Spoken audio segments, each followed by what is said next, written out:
100%. Absolutely. Speaking about like a dry spell, we haven't actually had a Thirsty Thursday in months. So I'm very grateful to see all of your faces, and especially Matt Jannotta from Knob Creek, who's going to be teaching us incredible cocktails. So Matt, I'll let you take it away because we have 3 drinks to make today, which is more than we usually do, but we figured since we haven't seen each other in a while, we'll really amp it up.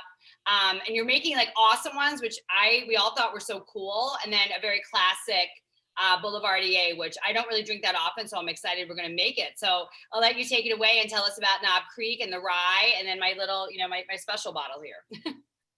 Absolutely. So again, thank you very much to Amanda Puck, also Miss Erin Lovingfoss as well from Beam Suntory, that always is our liaison that brings us together. And it's a huge pleasure for me to be here as always, and that's coming from the bottom of my heart. Obviously, as we all know, much has transgressed, much has transpired since the last time we were able to have one of these meetups. And if there's one thing I think we can all agree on, no matter what orientation or side of the fence or whatever, delicious cocktails bring people together. And that's what we're going to try to do today. So clap for ourselves. Let's give ourselves a pat on the back. We made it. We're here. We're present together. And that, to me, that's what I really want to focus on today. And just having fun and making delicious cocktails. And so why don't we kind of begin that? And I'm going to do just a quick introduction about the brands that we're going to do, and then we'll get right to making cocktails. Because as we all know, we don't want to sit through these calls without a cocktail in our hands. So we'll do a quick overview. But today what we're going to focus on is Knob Creek. Now, Knob Creek is the name of a creek in Kentucky that goes through Bourbon County. The significance of that particular creek is that it's filtered through limestone, which gives Kentucky bourbon its true unique flavor and taste. So if anybody ever asks you, or if you ever ask yourself, what makes Kentucky bourbon? Why is it different? Why does it taste different? The reason why, it all starts with the water, and it all starts with the water being filtered through the limestone. And Knob Creek is one of the most famous water sources in Kentucky for making bourbon. Now, the coolest thing, in my opinion, about Knob Creek, the whiskey, is that it is bold, it's daring, and it's in your face. You can almost chew on it. It's intense, but it's good. It's really, really good. In my opinion, it kind of characterizes what you look for in an American bourbon, especially in a Kentucky straight bourbon. Now, today, we're not just doing regular Knob Creek, but we're doing Knob Creek rye as well. We'll get to the specifics of what makes a rye and what makes a bourbon later down the road. But to start off with our first cocktail, we're going to use Knob Creek rye. Now, to call something a rye, all it needs is at least 51% of the recipe has to be rye grain. And when you think of rye grain, almost think about the difference between a wheat bread or a rye bread. Now, like a rye bread, it's a little spicier, it's a little heartier, and it has a little more character, in my opinion. And that's what I love about rye whiskey. So let's start off. Let's just grab the bottle, give it a look. You see right off the bat that it's 100 proof. So we're not messing around today, but it's going to be delicious. Don't worry, I promise you. For those that are a little faint at heart with spirits, don't be afraid. It's going to be good, but it also packs a punch. So be ready. And just kind of hold the bottle in your hand, look at it, feel like, look at the label, which actually just came out recently, the brand new label. It has a lot of character, in my opinion. I really like the way it looks even before I taste it, so, which is also very important. Now, let's start off making our first cocktail. So what we're going to do is grab a shaker.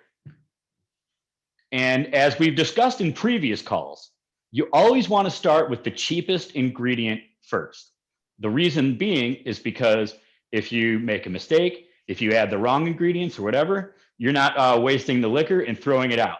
Now, that comes from my tenure as being a bartender, because the boss never wants to see the liquor thrown away because it's the most expensive part, right? It's what brings people to the bar. So I always like to treat my cocktails like I'm working at a bar, like being proud of my craft and proud of the ingredients that I'm doing. So let us start now with, oh, I'm grabbing the wrong thing already. Look at me go.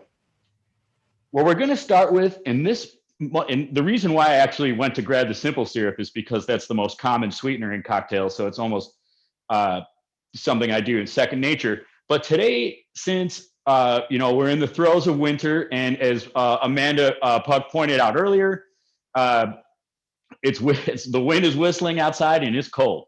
So I wanted to use some different ingredients, maybe some more wintry, hardier ingredients. So what we're going to start off with is a half of an ounce of maple syrup. Now, I got this at my local Mariano's grocer on Ashland and Armitage.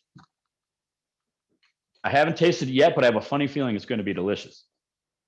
Matt, can I talk about my maple syrup really quick? Absolutely. Go right ahead. So this syrup is a local vendor, because we also love to support our local vendors, and the brand is Heaven's Honey. We're going to start carrying this in the stores soon. They're honey, and also I hope the maple syrup, but every time we have classes, Matt, I try to use as many local products as I can. That was my commercial. Yeah, well, I mean, and that's the beautiful thing about Mariano's, in my opinion, is that you can find the local stuff. And, you can also find everything, from the best frozen pizzas to the best maple syrup and everything in between. So I'm glad you mentioned that. And, that's why I love being on these calls, because I also get to go shop at Mariano's as well. So, it works out for everybody. So what we just did there is just a half of an ounce of the maple syrup. And that's going to be our sweetener instead of simple syrup, which is 1 part to 1 part sugar and water. Today, we're going to use maple syrup, just for seasonally. I find it to be appropriate. So the next thing that we're going to do after that is we're going to take our lemon juice, and we're going to add 3/4 of an ounce of the lemon juice. And, you can use the same jigger. You don't have to wash it out. There's most likely a little bit of the maple syrup left in the bottom of the jigger.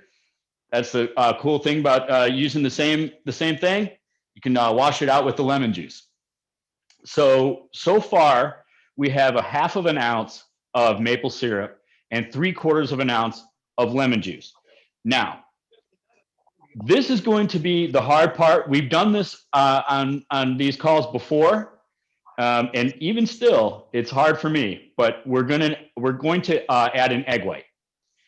And Aaron Lovingfoss earlier brought up, if you're allergic to eggs, is there a substitute? And I will be completely honest, I'm not sure if there is a substitute. I haven't heard of one yet. However, you can kind of experiment on your own if you're allergic to eggs. The whole point of the egg white is to make the drink thicker and more frothy, and we're going to see that happen just shortly here. So if you can find a different ingredient that contributes to the thickness and the frothiness, of the cocktail, go ahead and add it. And see what happens. Joey just said that, which we have had in other classes. You can use aquafaba, which is the liquid from chickpea, a can of chickpea. And you notice how frothy that is. And I haven't tried it yet, to be honest, but I've seen it done on Zoom. But when you shake it, it does have that same frothiness that an egg white gives it. So we should all try it, Yeah, absolutely. So there you go. Right off the cocktails. Sorry. I always have chickpeas, so that's great. And who doesn't like hummus too? Make hummus. It's perfect. Yeah, there you go. So that's a great point. So right off the bat, we already have a substitute. So if you happen to have something like that in your house, or the chickpea derivative, like we discussed, absolutely throw it in and use it, because cocktails, as we've spoken about before, and why I love them so much, is because they're not an exact science. Different things can be added and taken away, and you can experiment. So I encourage you to do so. However, I'm going to go with the egg white for now.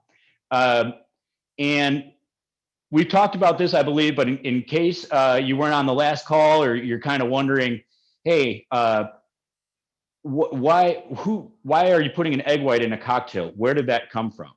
And it kind of started with in early cocktail days, you used ingredients that were around, like sugar and water and egg whites, and pretty much anything you could use to make the bathtub gin that you were drinking or whatever taste a little better.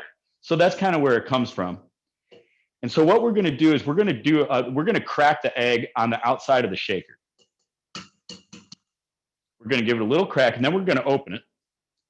And we're going to just kind of sift the egg white out. You don't want to put the yolk in. There we go there. Even still, I get nervous when I do that after all these times. You have a lot of nuts. I always break the yolk. So I did mine in a little bowl before we started, just so I'd have it separated. Well, that's what I was going to recommend too. Like if you're a little bit weary of, I don't know if I want to do it right in the shaker, by all means, get a separate container and practice or yeah, exactly. Like, so again, so you don't screw up your cocktail, definitely set it to the side and you can practice that way too. So now all we need to do is add our delicious Knob Creek rye. So again, we're going to pick up this bottle and we're going to add 2 full ounces. And again, it's 2 full ounces of 100 proof whiskey. So it is going to be a little tough, but it will blend well, I promise you. All right, this one's not behaving super well, so it's going to take a minute here. So you want to fill it up to 2 full ounces. There we go. Empty it into the shaker and don't add ice yet. The reason being is because we want to shake the egg white first, so it actually combines with the citrus, and the citrus will actually cook the egg white, just almost like the citrus cooks shrimp in ceviche. It's the exact same principle. And that's what we're going to do right now is we're going to combine it and we're going to get it cooking. So cap your shaker, just like I have here. And definitely keep a handle on it because as it gets frothier, there's going to be more air that it gets into the cocktail. And you'll feel almost the top of it like trying to give way to the pressure. And the last thing you want is a frothy egg white cocktail all over the place.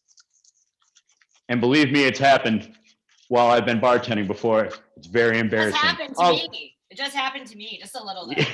Yeah, it happens. Yeah.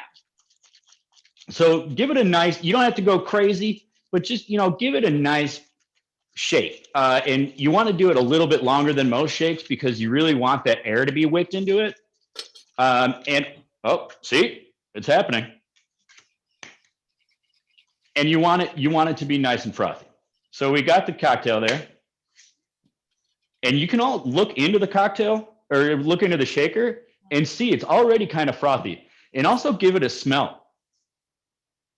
You can smell the citrus and you can smell the whiskey and you can smell it combining. And that's ideally what we want. So we're going to add a couple pieces of ice. Not a ton, because we don't want to dilute it. So like how much, Matt, exactly would you add? Well, I would say, everyone's probably has different size cubes at home, but I would say between 3 and 5 cubes, okay. Ideally. But I mean, if you fill the whole thing up with ice, it's not going to kill the cocktail, but it's not going to be as good. Let's give it a shake. Yeah, we want it to be like number 1, the best, right?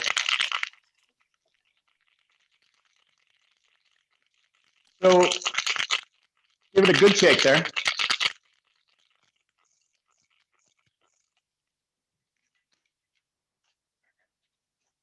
This always happens with these things, especially with the egg white pressure. I mean, that's really good exercise for those of you who are mixing along. It's a good arm workout. Oh, yeah, 100%. Even uncapping this thing just gave me a huge arm workout.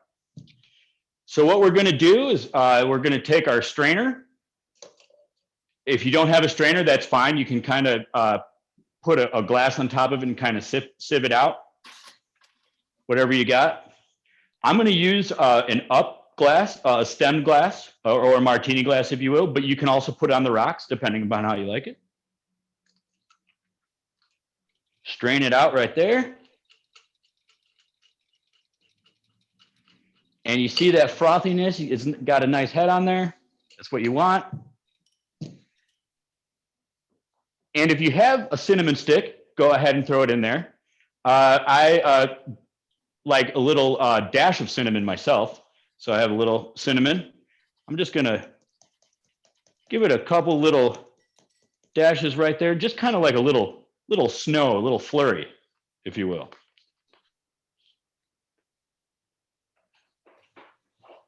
And from here, we're gonna give it a look. Looks pretty good. I'm going to cheers to all of you. Thank you for being here with us. And we're going to sip. Cheers. Cheers. Sorry, I was late. I have cinnamon sticks somewhere. I don't know where they are, but. I mean, that's a delicious cocktail right there. It almost looks like a latte when you put the cinnamon on top. Right, absolutely. But a more delicious, yes, exactly. With 2 ounces of 100 proof whiskey in it. So there is a lot of our meetup friends are mixing. I see Val made a drink. Can we unmute you, Val?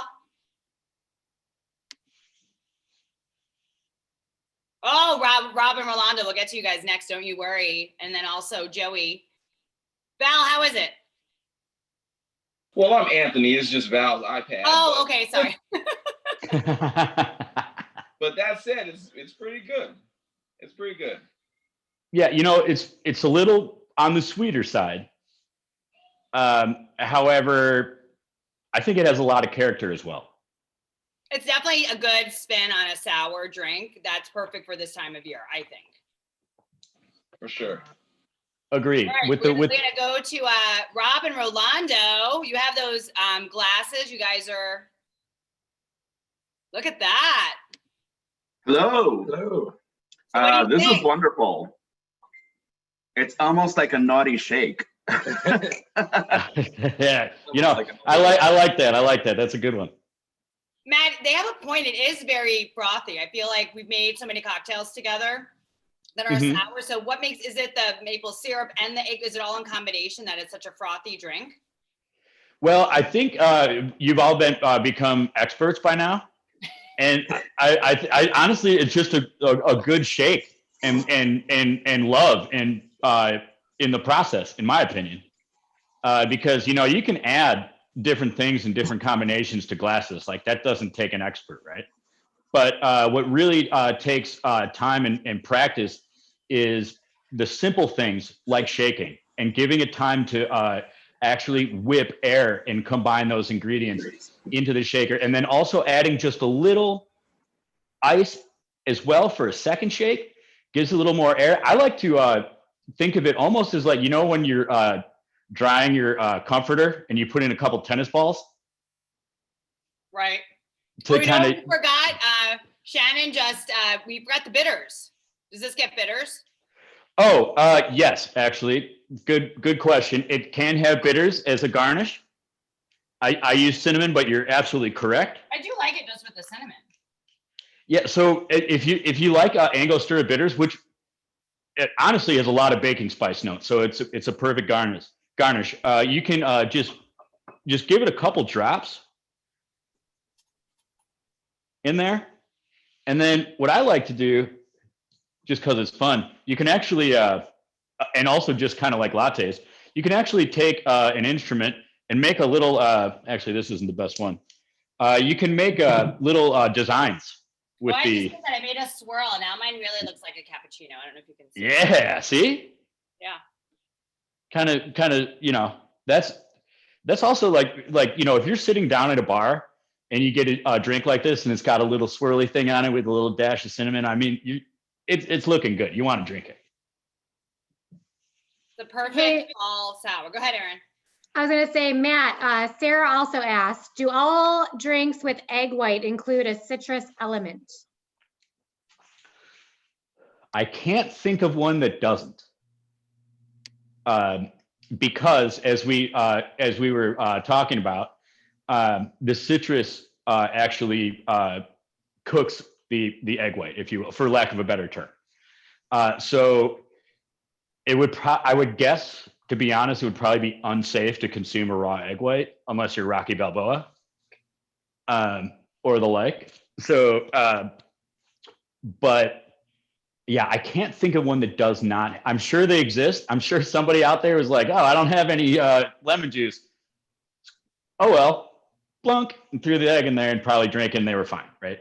I'm sure it happened. However, from a professional standpoint, I have not encountered a cocktail with egg white that does not have citrus in Me either. Because I'm always making your drink. So. it. Right. Yeah. So I guess we're all a little biased, of course.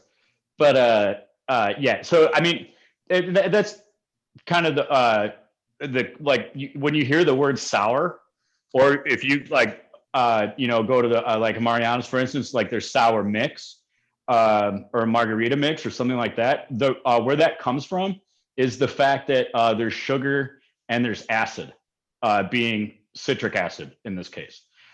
So it's almost tastes sour, like just mixing sugar and acid. So that's where the name comes from.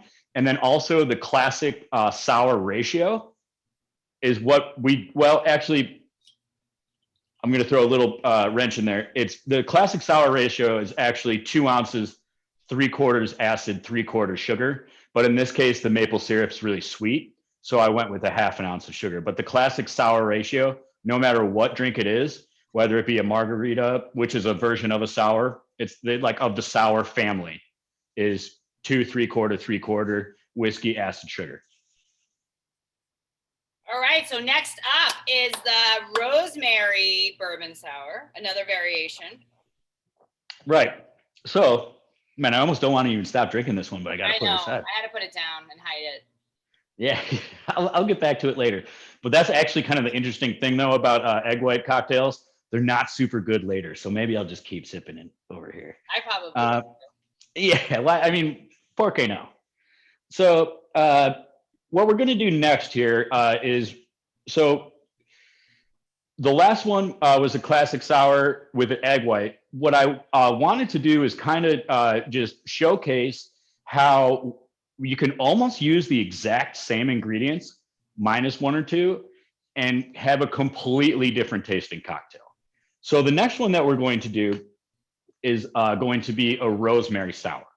We're going to do again, a small variation on the classic sour ratio. In this case, it's going to be 1.5, 3/4 half whiskey, acid, sugar, in this case, maple.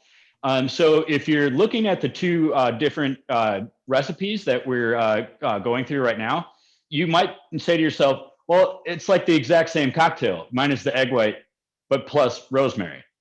And you're not wrong.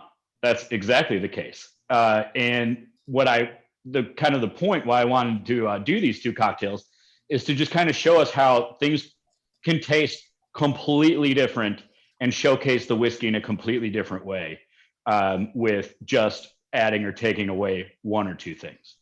So let us begin. We'll take our shaker and we will start with, just like how we started last time, with a 1/2 ounce of delicious Mariano's purchased maple syrup here. Again, cocktails are not an exact science. So if you thought the last one was too sweet or too dry, you can you don't have to follow my exact measurements. So like, let's say if you're like, oh man, it was way too sweet for me, then add a quarter of an ounce instead of a half. Totally up to you. This is just kind of an outline, a guideline, if you will. Yeah. Or a skeleton map. So anyhow, we're going to add a half ounce of maple syrup, like we discussed, and we're going to add 3/4 of an ounce of lemon juice. Again, this is our acid component.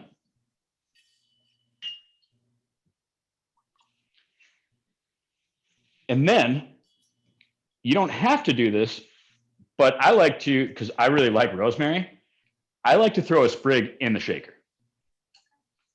But again, rosemary is pretty strong. So if you take a sprig of rosemary and you smell it, don't eat it, obviously. You'd be chewing forever.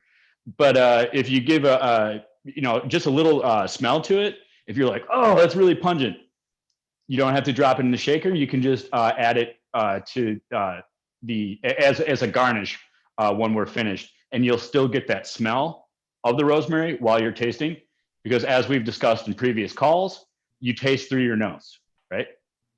So, but I really like rosemary, so I'm throwing some in the shaker. Just a personal thing. So what we're going to do next is the traditional Knob Creek, the bourbon itself.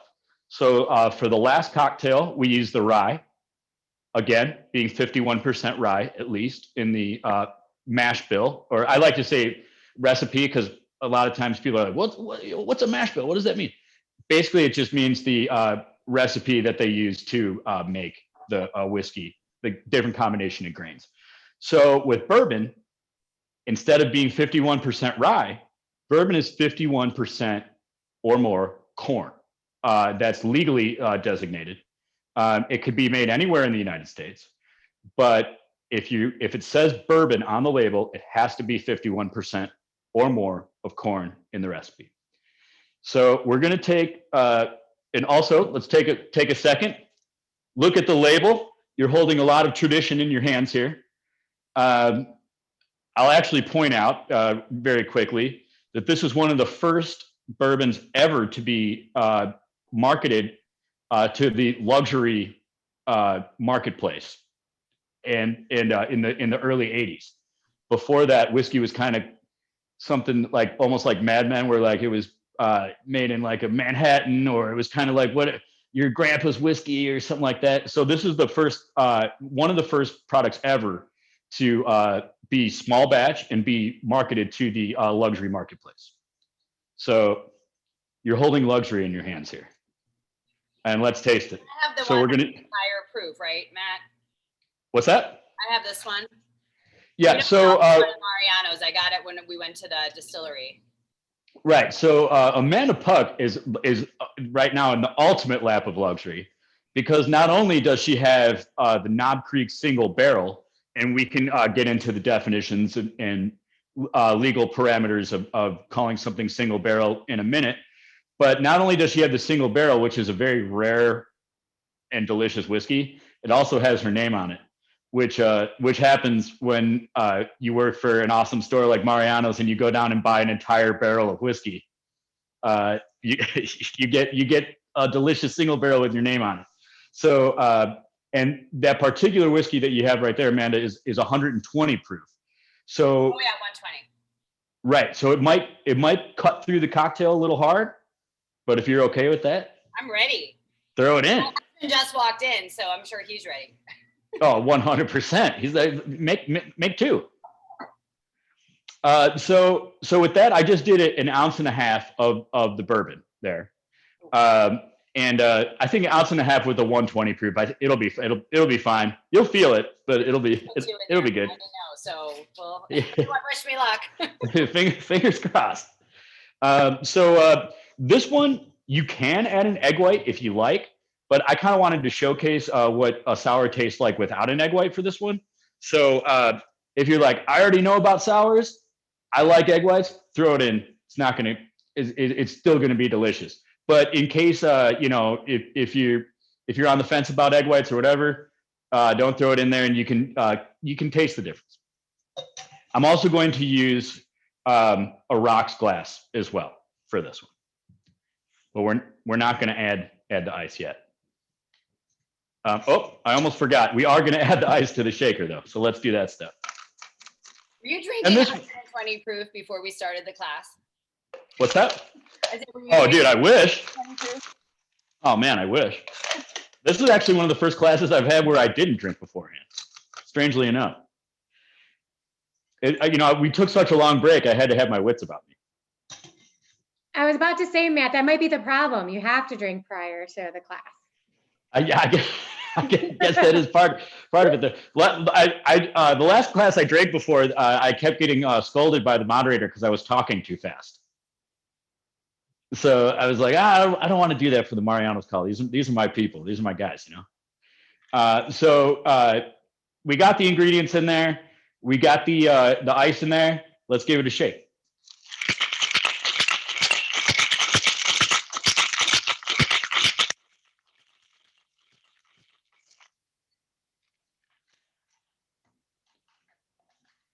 The last time I'm using the shaker, I swear to Pete. Anyhow, Pete's my dad, by the way, and I think he's on this call. Yeah, so already, give it a smell like we did the last one. That rosemary, it smells Christmassy to me in a way. I don't know why rosemary reminds me of Christmas, but like it kind of smells like a Christmas dinner. So let's, without the ham, obviously. Let's give it a strain. I'm going to give it a strain over the ice. But you can add ice afterwards if you like less dilution, up to you.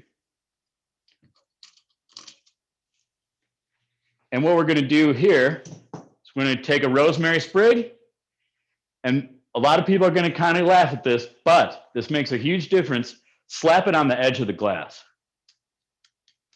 And what that does, it creates an aroma, and the oils from the rosemary actually get on the edge of the glass, and you can smell it while you taste it.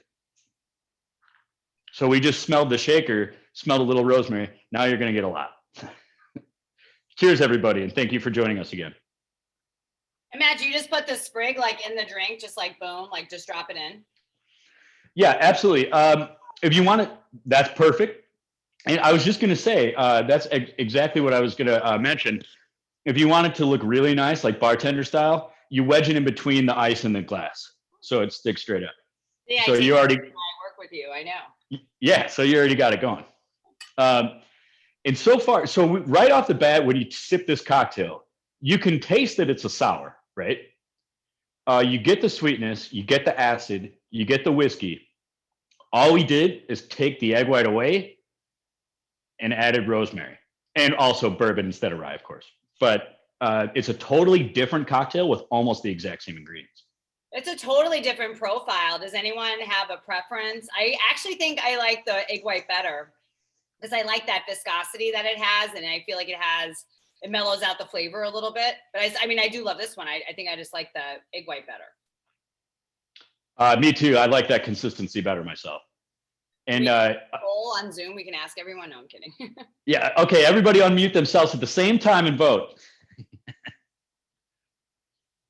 I'm going to sip the egg white cocktail again because I agree with you. It is delicious. I made this one too strong, Matthew, because I did, you said 1.5 and I just went by I went for the more is more and I did the 2 ounces and I actually cut back on the maple syrup. And I think if I'm going to make it over after the class to see the difference. Yeah, good call. 100%. And just like a 1/4 ounce, changing the ratio, it really does change the cocktail. So like, just like Amanda said, like if you're like, oh, it's a little too strong, maybe I'll add a little more maple. Because as we can see when we're adding the maple syrup, it's very viscous, and it's thick and it's sweet. So yeah, and again, Amanda has the super special awesome whiskey too, the 100 proof. So like it's coming in hot. It's coming in way hot. yeah, for sure. Well, nothing wrong with that. But if you like a more balanced cocktail, yeah. So just like you said, add a little more maple syrup next time, or a little less whiskey, or mess around with it. That's the best part about cocktails. And, that's what in these calls is because, again, you keep hearing me say it's not an exact science. I'll probably say it a million more times, but it's about creativity and it's about love and it's about expressing that through various combinations of ingredients and bourbon and rye, of course, which doesn't get better than that, really. No, it's awesome. So we're going to make a Boulevardier next, which I think is a really great classic cocktail that we don't have that often at home, but it is one of my husband's favorites. He disappeared, but I'm sure he'll come back when he sees the Boulevardier. But I was going to say, we know how to get him back. I know, he'll be back in a second. But can you tell us about the Boulevardier and why it's such a classic cocktail? Yes, absolutely. So what's super unique and different and very universal about the Boulevardier is that it's all booze.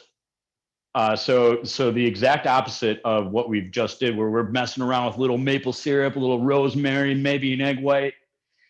Boulevardier is there's a reason why it's a classic cocktail. It's because it's simple and it tastes delicious, but it's really hard to get right every time. And so, I don't know if we have any Rush fans on the call, but I also, bear with me if we don't, but Neil Peart, rest in peace, is one of the best drummers of all time. And one of the most famous songs that Rush ever did was Tom Sawyer. I'm sure you've heard of it. And I'm sure you can just picture the Geddy Lee's piano in the background, or Moog synthesizer, actually not a piano. But anyhow, when they interviewed, in a recent documentary, Neil Peart was interviewed, and they said, "Do you ever get tired of playing Tom Sawyer? Because that's your biggest hit, and that's what everyone wants to hear, right?" And he's like, "No, I don't, because it's so hard to get exactly right every time. It's so hard to make it consistently the same with every single drum fill and every single thing perfect. I like to think of Boulevardier just like that. So it's only 3 ingredients. You think it's simple, but it's not. And we'll talk about that while we're making it. So let's start with 3/4 of an ounce of Campari. Now, I'm probably going to get scathed by my company here, but Campari is a competitive company. However, this particular liquor is the namesake of the brand. Also, they're the only people in the whole world that make it. No one else makes. It's called an Amaro. It's a type of Amaro. And nobody else makes Campari. So I really couldn't get a bean Campari. It's one of a kind, and it's absolutely necessary for the Boulevardier. So let's start off with 3/4 of an ounce.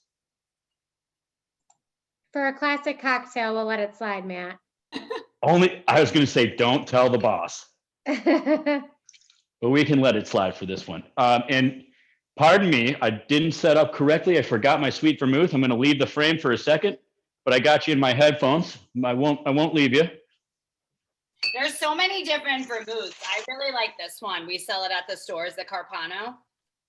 So Carpano is pretty much the best vermouth you can get.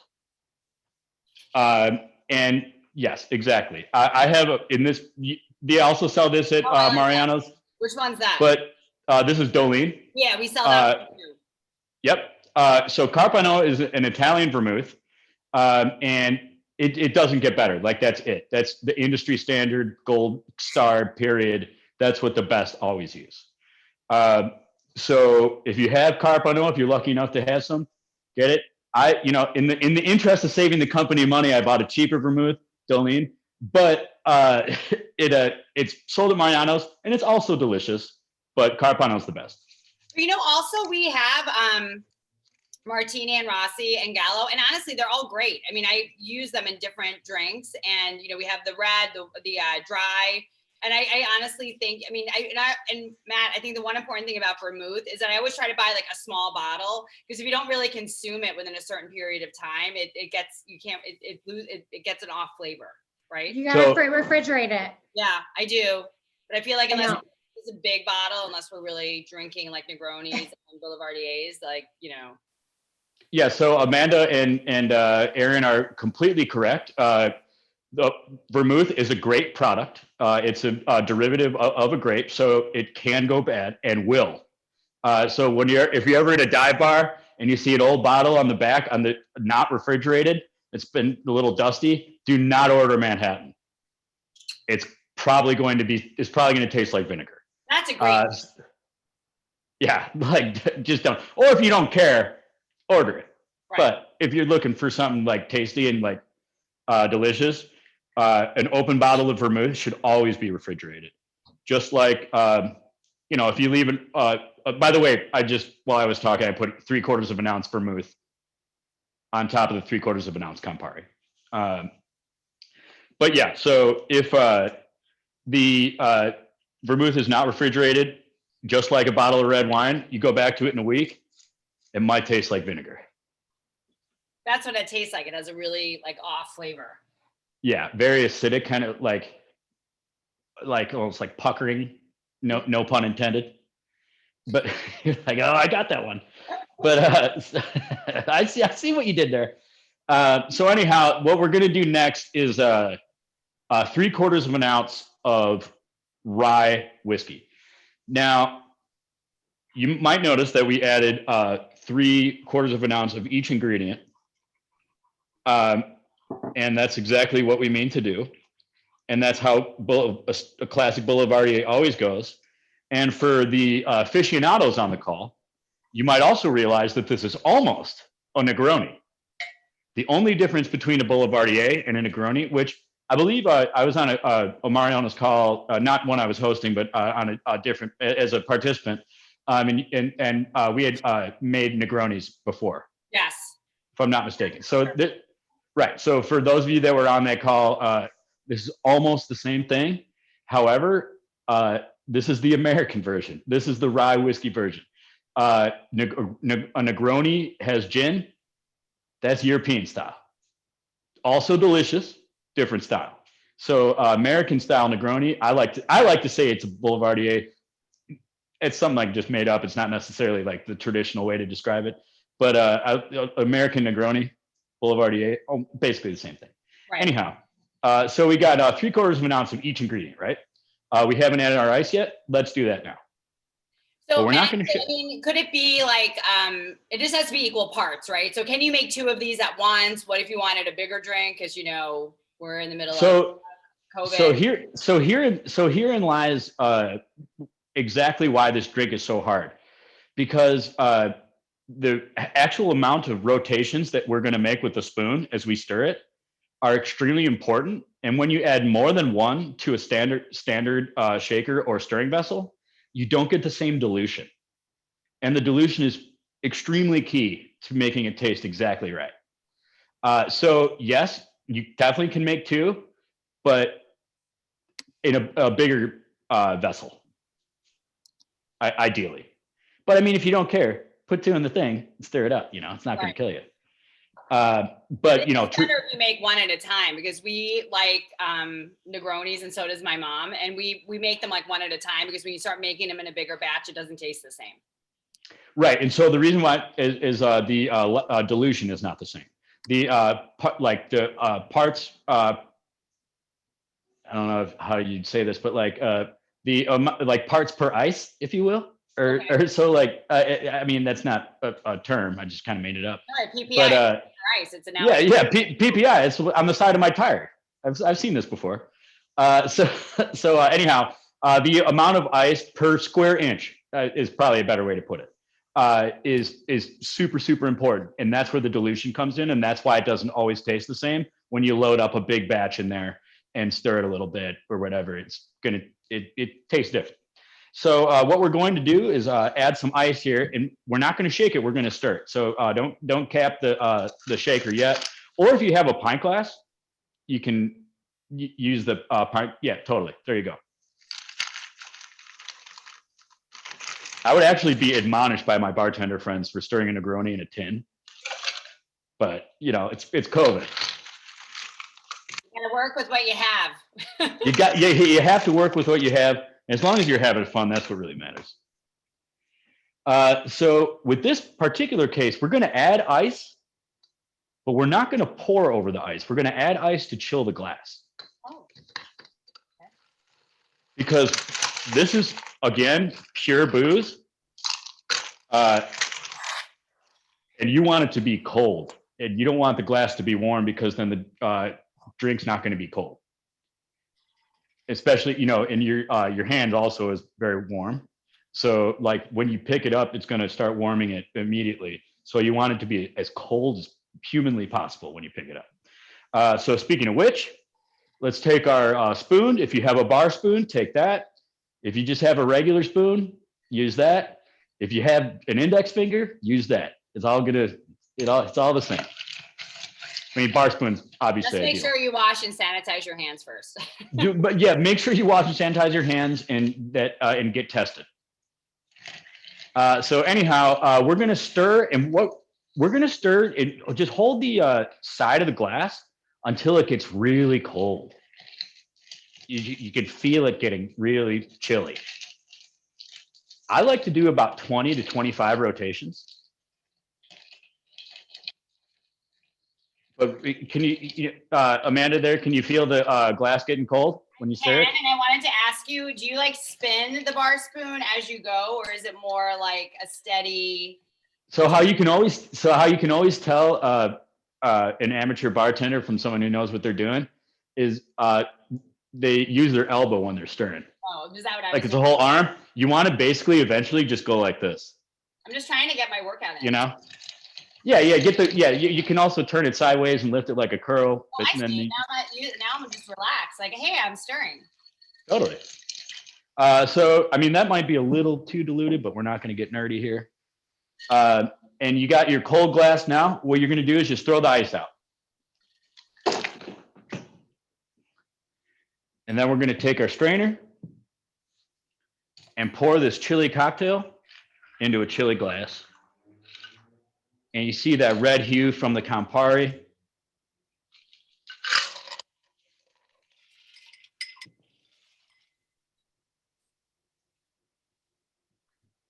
And cheers, everybody. Cheers. To the first Boulevardier in Mariano's Meetup history.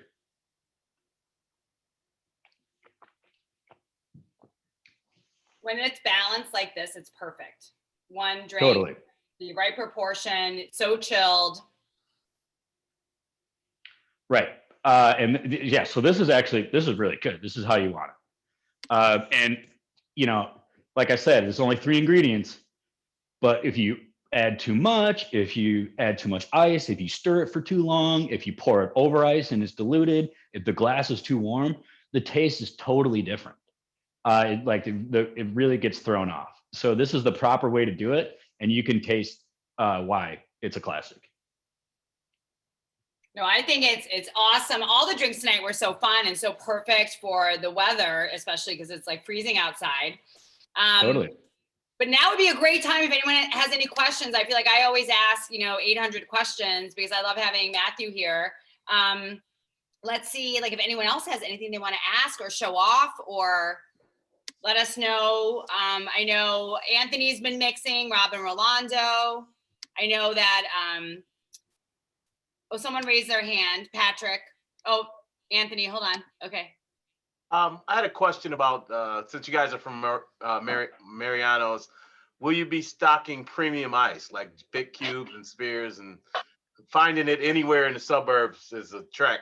Where do you live? What suburb? I'm in the south suburbs. Okay, so we have, my friends call it the Gucci ice. It's Chicago Cube Classics, I think. Let me get you the right name. Or do you remember which one it is?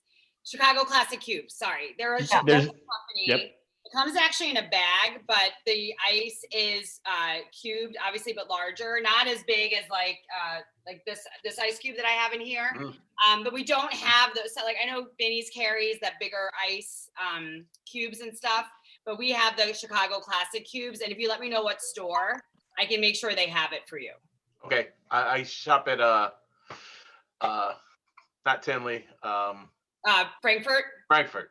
Okay, I'll talk to them and see if they have it, because I know we carry it as a company, but some stores might not have it. But I love that ice. It's my favorite, Chicago Classic Yeah. Cube. Makes a difference. Okay, thank you. You're welcome.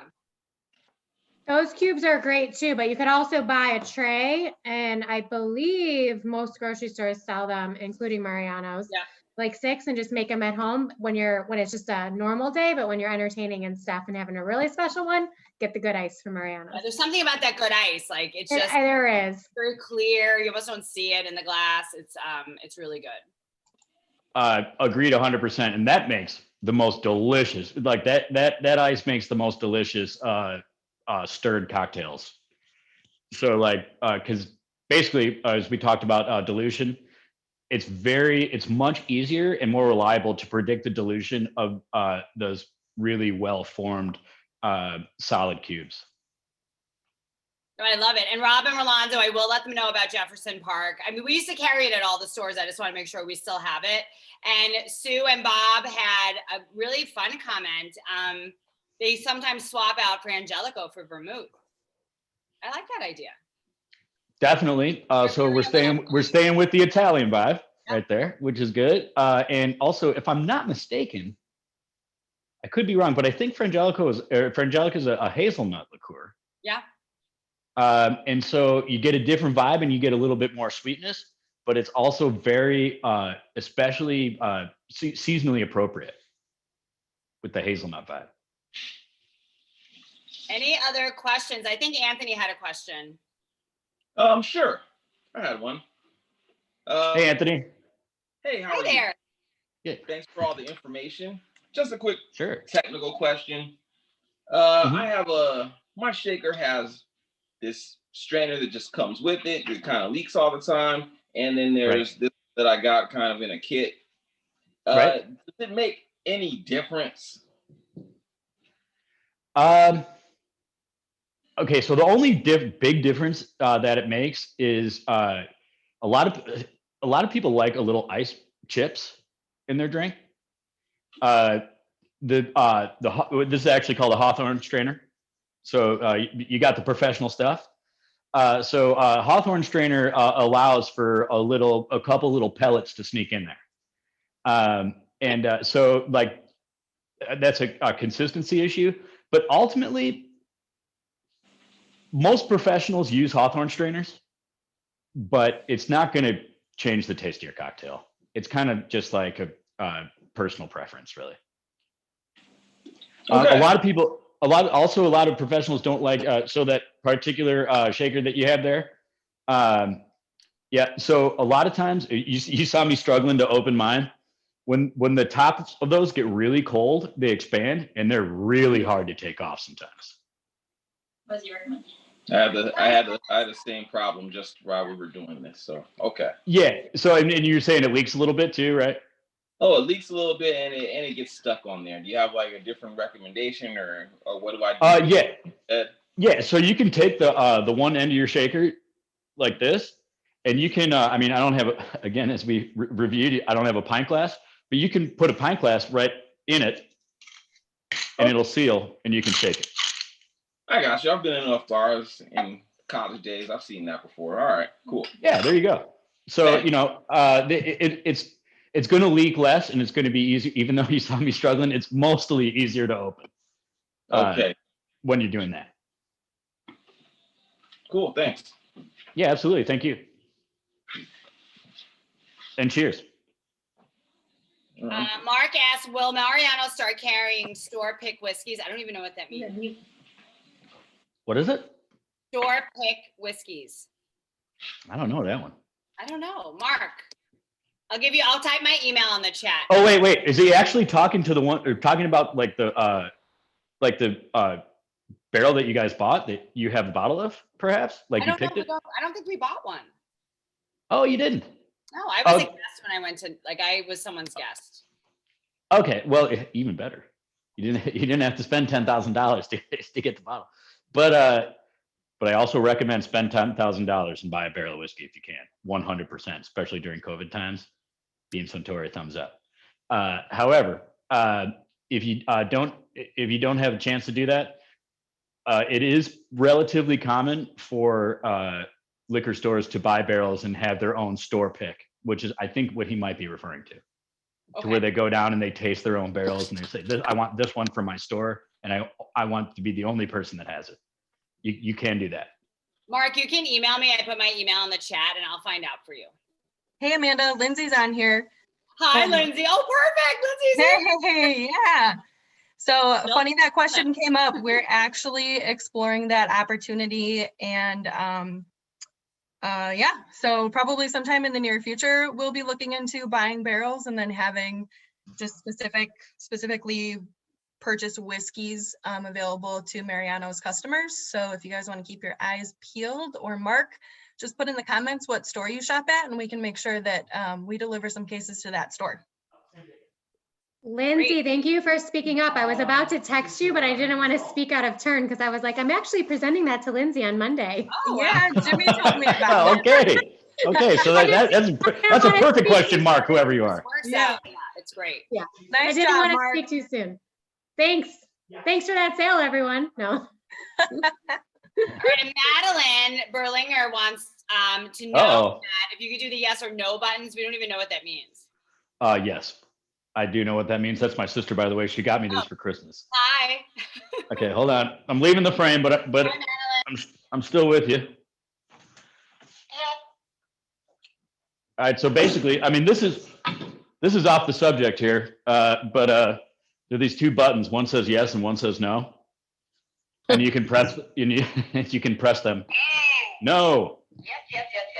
Yes. Yeah. So it's fun. So we ask a question. So Matt, are Boulevardiers delicious? I mean, Hit the I yes. believe yeah. Yeah, baby. There we go. I have a question. Oh, there she is. That's Madeline Hi. Berlinger, my Hey, sister. I'm Matt's sister. I'm just trying to embarrass him. I got those for him for Christmas in his stocking. Anyway, Matt, here's a question. Yes. Yes or Madeline, no? yes.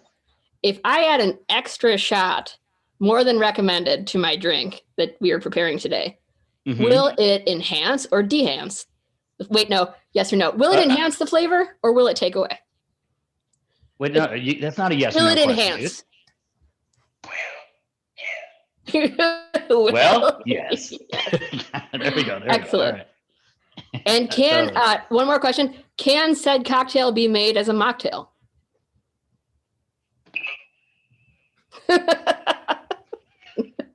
Yeah, so Definite that, no. if you for those who didn't hear it for the last time, no, because said cocktail is 3 ingredients of booze. You can't mock it.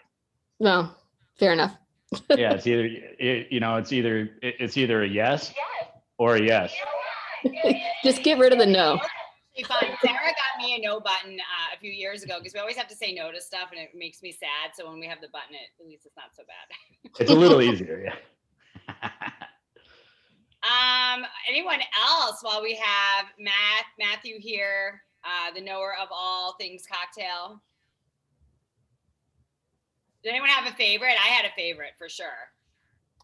What, the first one, the maple drink with the cinnamon. That was my favorite. Yeah, the Maple Bourbon Fizz was pretty special. That's the first time I've encountered that or tried to make it. It was a good time. Thank you.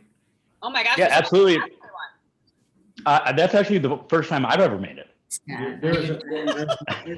And it was delicious.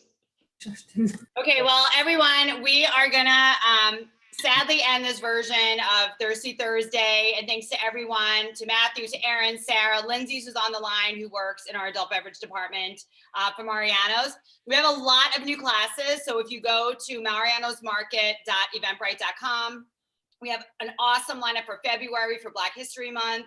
We have Lunar New Year classes in February as well. And then as we move into March, we're celebrating Women's History Month, and we have awesome wine classes that Lindsay's helped us organize with great wineries like Chandon and great other ones. You can meet the winemaker, and we have a new product coming in called Luna Bay Booch, which is a hard kombucha, and the woman who founded that company is going to be on talking about that. So I know some of you were talking about beers and stuff, and this is like a new version.